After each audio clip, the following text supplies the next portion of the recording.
Avtskega muzeja Brežice že od ustanovitve celovita skrb za kulturno dediščino Posavja, ne, to je pomenil vseh 6 občin. Ena glavnih nalog je pa pri tem sodelovanje z lokalno skupnostjo in uveljavljanje njene dediščine, sta v bistvu sestavni del delovanja našega muzeja.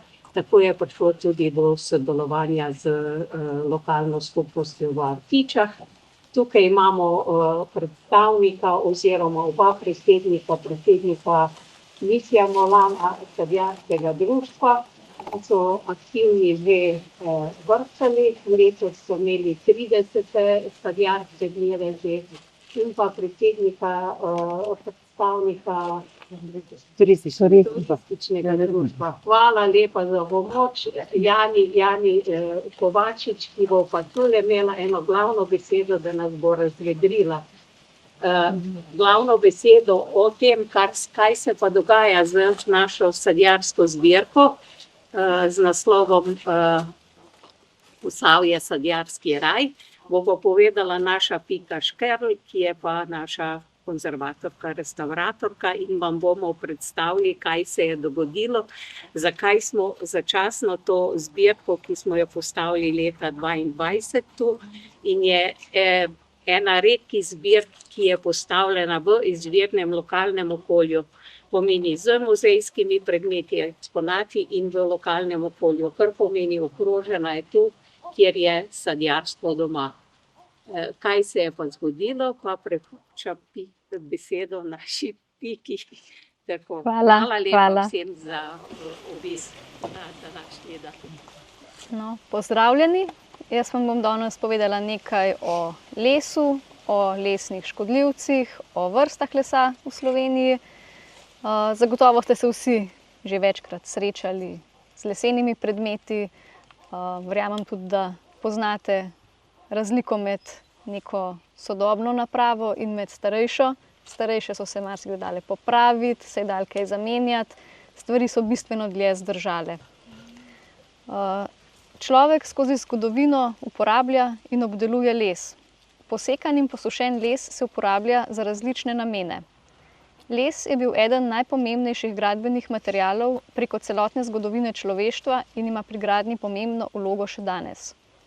Ena najpomembnejših uporab lesa skozi zgodovino je bila za pridobivanje energije, bodisi svežega, bodisi zmletega na sekance, pelete ali brikete, ali pa predelanega v oglje. Les se veliko uporablja za izdelovanje drobnih predmetov in v kiparstvu. Zmlet les se uporablja tudi pri proizvodnji papirja. Je pogosta kurjava. Nasekanim kosom lesa, ki jih kurimo, pravimo drva.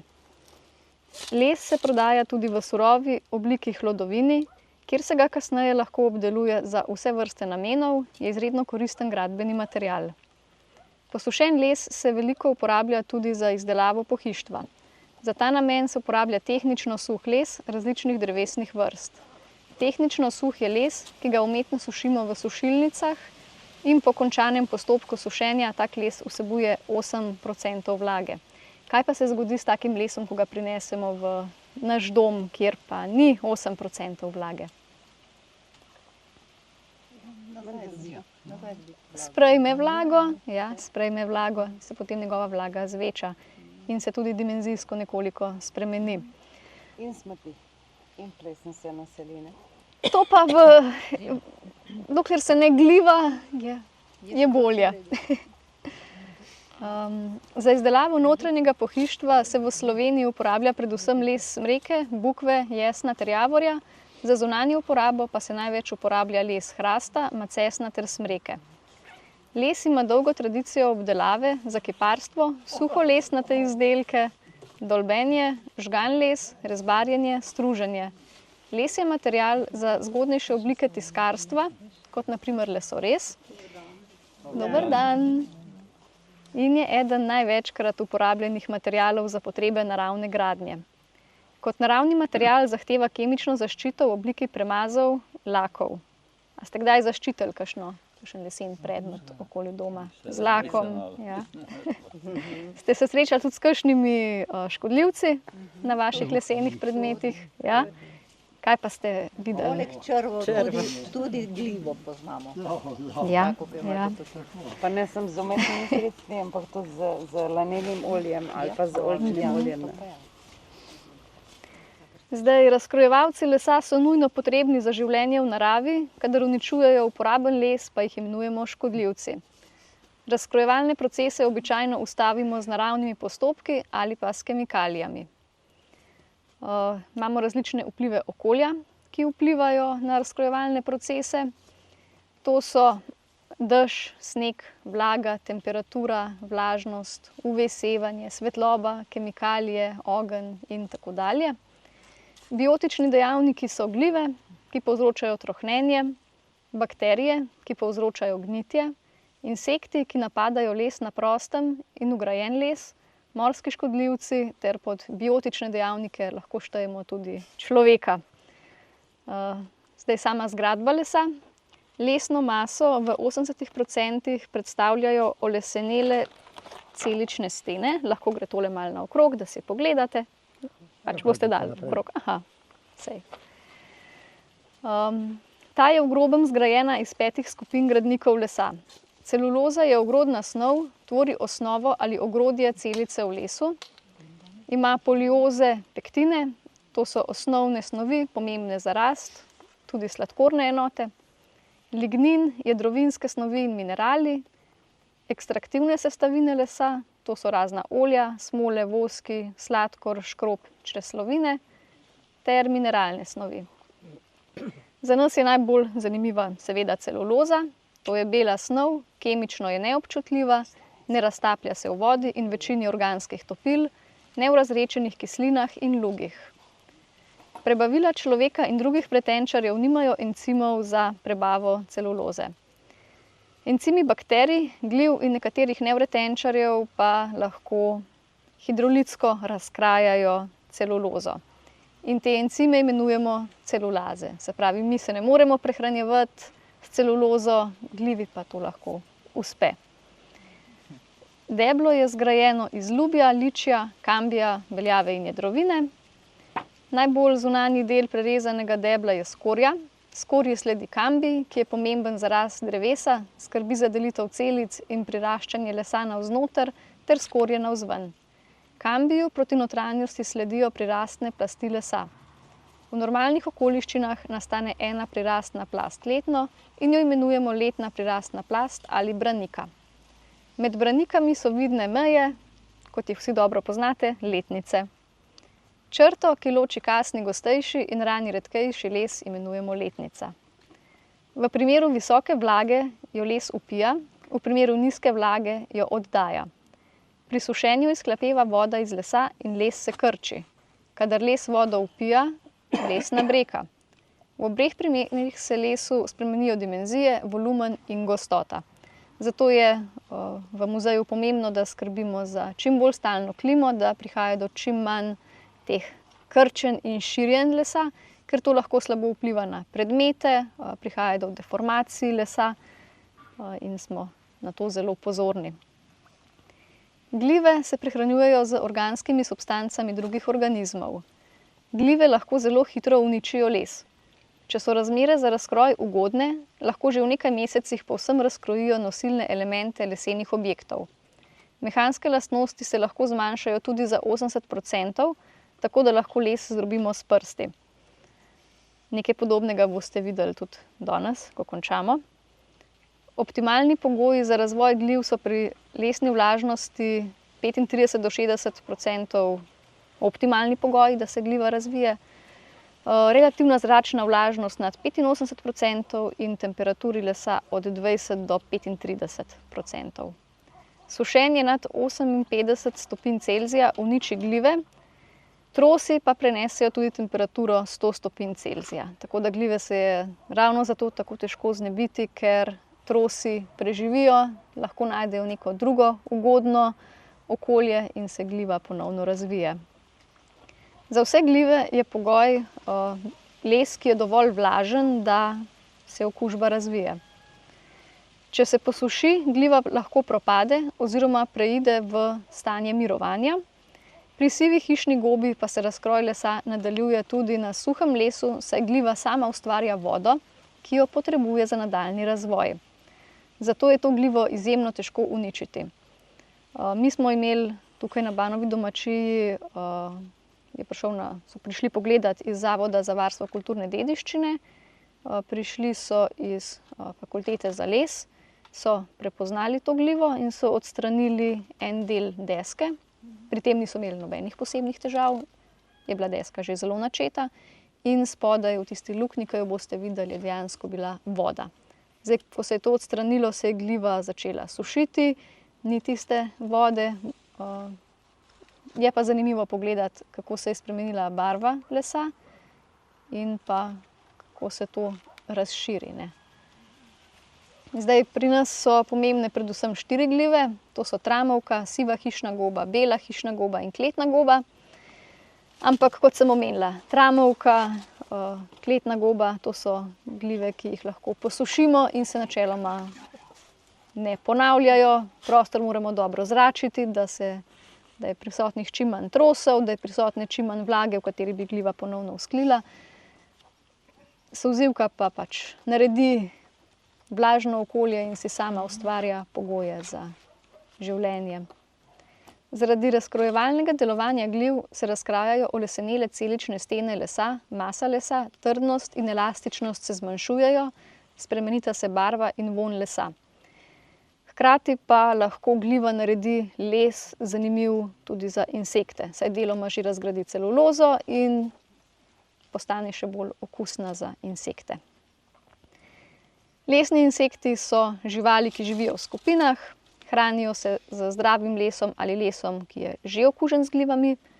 Za večino, razen za termite, je značilno, da njihov razvoj poteka v 4 stopnjah. Tudi v tej mapci imate prikazane te 4 stopnje. Razvoj od prve do zadnje faze lahko traja nekaj ur do nekaj let. Največ škode povzročijo ličinke, ki se zavrtajo v les in v njem dolbejo rove. Hranijo se z lesom ali pa, kot sem omenila, z lesom, ki je okužen z glivami. Insekte ločimo na več skupin. Mi bomo danes izpustili termite in te morske rake in morske škodljivce, ker za nas niso toliko pomembni.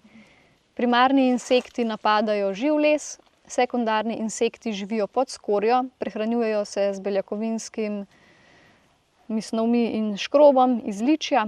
Tercialni lesni insekti pa so prilagojeni slabim življenjskim pogojem, napadajo les, ki ima nizkozračno vlažnost. Torej pri konzervatorsko-restavratorskih delih se običajno srečujemo prav s terciarnimi lesnimi insekti. Eden od njih je lestvičar, ki razvije eno generacijo na leto, prezimi v matičnem hodniku. Je eden tistih, ki živijo v simbiozi z glivo in ko samica zapusti star les, pač odnese sabo del te glive, grejo v nov les in tam pač požene nova gliva, ki pomaga lestvičarjem pri nadaljnjem razkrajanju novega lesa. Ko se zarod razvije in zapusti rovni sistem, gliva odmre in rovi počrnijo.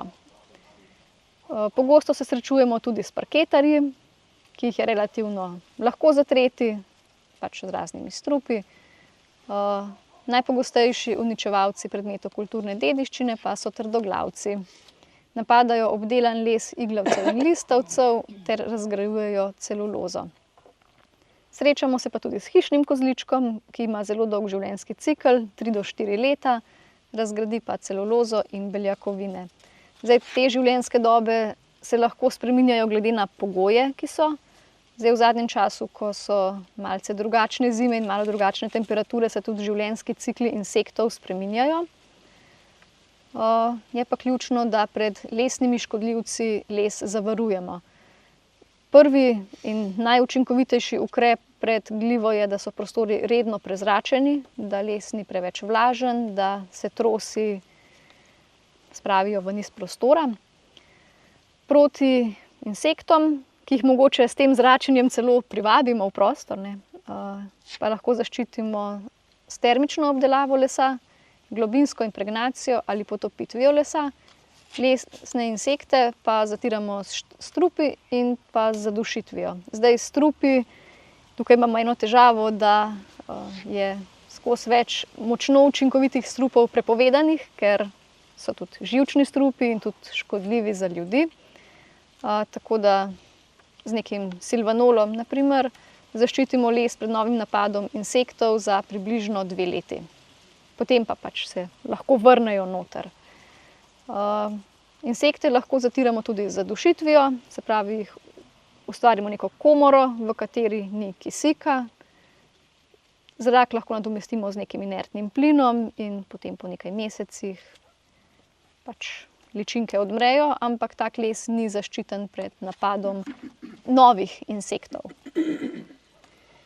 Med drevesnimi vrstami v lesni zalogi v Sloveniji prevladujeta bukov ter smreka, sledijo jelka, hrasti, bori ter trdi in plemeniti listavci. Skupaj 56% lesne zaloge predstavljajo listavci, 44% pa jiglavci. Listavci so se v evoluciji pojavili kasneje, zato imajo evolucijsko mlajši in v primerjavi z iglavci bolj specializiran les.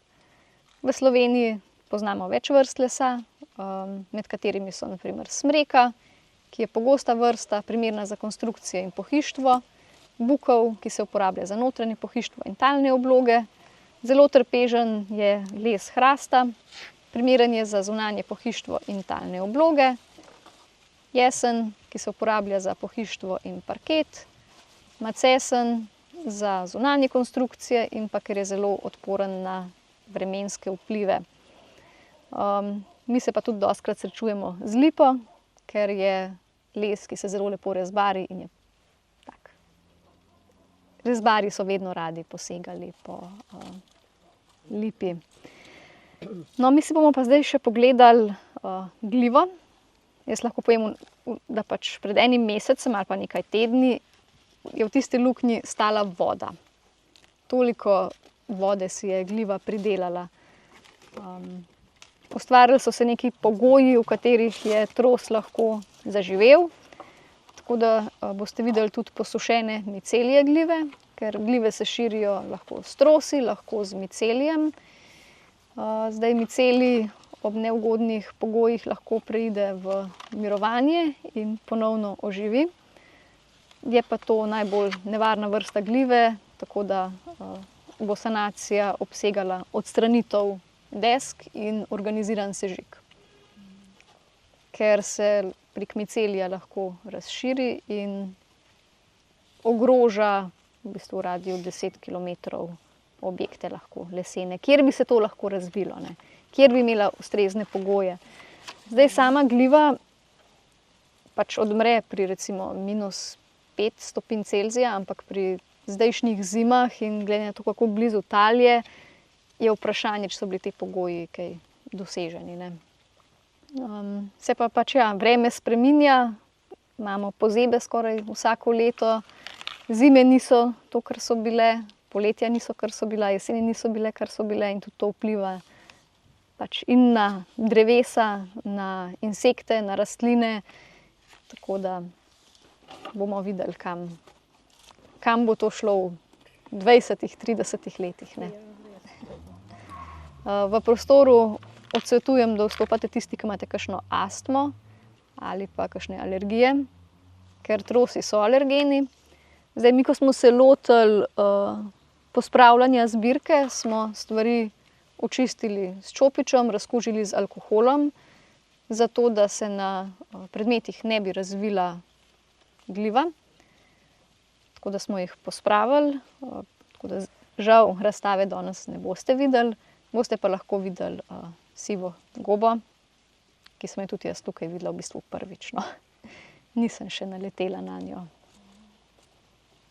In se zažge edina možnost, ne? Ja. Ker trosi zelo dolgo preživijo, odporni so na temperature, odporni so na vse. Micelij se lahko razširi po svoje, pač nekje zleze, ne. In je to dejansko edina in najboljša rešitev, da se les sežge. In zdaj, ker je bila tukaj, je lahko v kolikem primeru, ste rekla? Če to ne bi sanirali, pač čez čas, ne. To ne more v, ne vem, parih mesecih zrasta, ne, ampak 10 kilometrov približno v radiju. Če najde ustrezne pogoje, pod katerimi se lahko razširi, pač zelo ogroža. Na kakšnih poteh se širi? Miceli. Mislim, kako miceli potuje? Mislim, to... Raste tam, kjer mu odgovarja, ne po zraku. Ne po zraku. No, ja. Pač ne vem, če bi bilo več lesenih hiš na kupu, s ja. podobnimi pogoji, v katerih je podobno veliko vlage, potem to dejansko večja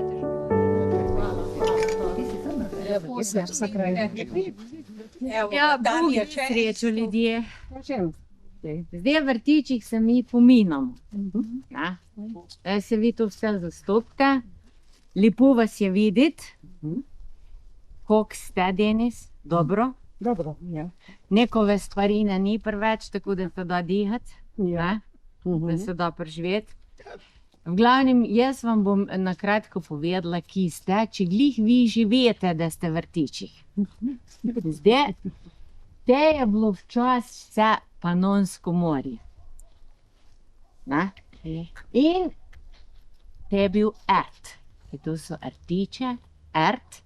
Koliko vam zdaj ne jaz to raztolmačim? Tu je en tak hude en otok, ko se z enim koncem za zemljo drži, 3 frtale okrog je pa vode.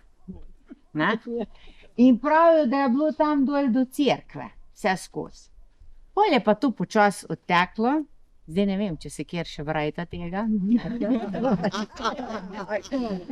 Glavnim pol je to odteklo, ampak ampak po jivih se pa še v Kameji najde veliko školjk pa ostankov, tako da se ve, da je te morje enkrat bilo. Zdaj konkretno smo pa te na Banovi domačini. Te sta včasih živela Nima pa Janez, na te domačini. In te je hiša, ko ima gorjo hišo, lojpo, spodjo hišo, pa kuhjo, štibelca pa nima. Ka ene hiše so imele še štibelca. Nima štibelca. Ja. Kuhjo so povečali, pol je pa štibelco vlepa. Svalilo placa. No, te poslopje je pa Prešnica, tam na začetki. Pol pa jaz zmeri deco vprašam, kaj mislijo, da je te neter. Pa ne še prav ne ve, da je prvo kevder, pol je škola, pol je put, pa ajke in nazad je še pozlovci. Mi smo včasih rekli tem tudi korn. Te so pa svijaki. In teneter niso take svije, ko so teneter. Te so bile take svije, da si mogel včasih celo steno dol podreti, z valtaroj vred, da si lahko presico ven dol. Ko smo pa naredili 200-litrsko kanto masti pa ocvirkov, to smo me pa vsi radi, pa z jajcem se veste, kot to pije. Tako je zdravo, to je. Tako. V glavnem, te pa drvarnica pa hiš. Se veste, koliko je to, ko imate deco, pa rečiš, pojdi po drve. Kolač pečiš, nucaš drve. Skoč po drve. Pa prvič, pa drugič, pa tretjič, pa ne čuje. Pa prinese une mokre, namesto bukovo, da bo hitro naredilo. V glavnem, se veste, koliko je to. Pri nas je stara mama pomagala, kdaj in jaz hotela iti po drve. Tako. Ja, tem se reče rit odnošel. Ja, to je potuha. V glavnem, naša sosedova Anče prav, zaradi dec, pa zaradi kokuši se nas ploče kreve. To je, kar se tiče tega konca Banove, je pa en problem vrtiče, se nobena ni šla prav žent, ker ni bilo vode. Po voda bilo pa treba je dol davč, graben, tako, in to ni nobena roda hodila, ne. Tako da ga mogla imeti hudo fejst roda, da se je sem privlekla. To je ene vode velik za znost. Je treba žvino nafujtrati, treba skuhati, treba kaj oprati, treba spucati. Vse veste, kako je to. Voda se zmernica, ne? V glavnem, kaj se tega tiče, je to domačija, ko pa veste, artiče živijo od jobk. Te smo znani po jobkih. Ne me vprašati, kjere sorte, to je ga vprašate, on se zastopi na vse. Ni, da ni. In reže, in obrezove, in vse. Kjere sorte? Ampak, kaj bom pa jaz povedala, pa zgodbo, koliko smo midva enkrat jobke pilala. Za jega dni je še to bilo. Čez Meglico? Čez Meglico. V glavnem, jobke so bile take. Lepe, debele, sočne, rdeče, erste klase, fine. In midva naložima tisto na voz, z vrhu vodo. Reče on, pa dajmo še malo. V konice ali v gajbe? Konice. Pa še malo dvigne, pa rajhle gor, še malo dvigno, da bomo jači imeli. Pa dost je, bomo še malo več zaslužili. Pa dost, pa dajmo še malo. Hajde, pa smo naložili. In ti midva pilama dol, zdaj pa vsi veste, koliko je pod Meglico. Breg pod breg. Bolj so se zberknili. Tu je začelo leteti. Jobke so začele dol z voza leteti. On je pa stal za cesto, ko lepo Bog pa kričal, Miče, žlajfi, žlajfi. Kaj ti žlajfala, ja. Jobke so šle pa poglej. V glavnem, pokaj smo pa imela denarja nič, jobke še za jesti jih niso bile dobre, ker so bile pune kameja. V glavnem, ena sama žalost. In kaj nas ta zgodba nauči? Da moraš biti zadovoljen s tistim, kar imaš. Pa da je fino, da si zadovoljen vsak dan.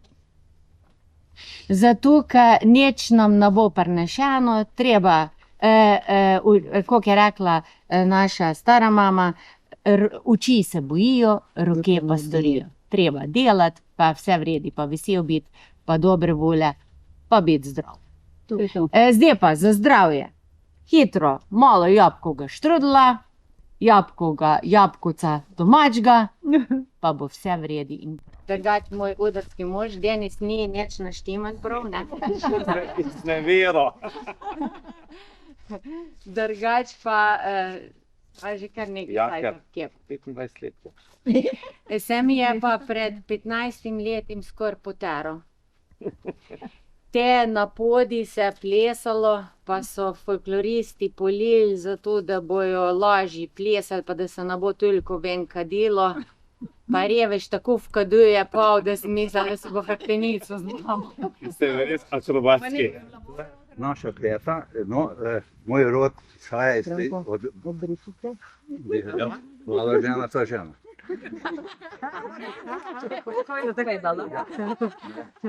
Izhajam iz Artič, moja mama je Blatnikova. Od ustanoviteljev tamburašev Artiških leta, tam okoli 1920, tam nekje, ne vem, mogoče malo pozneje. Da me povegnil na čaj. Ja, dobro, ja, se bo prihvalil nazaj. To je pa tehnologija. Tam bo z glave izbegli.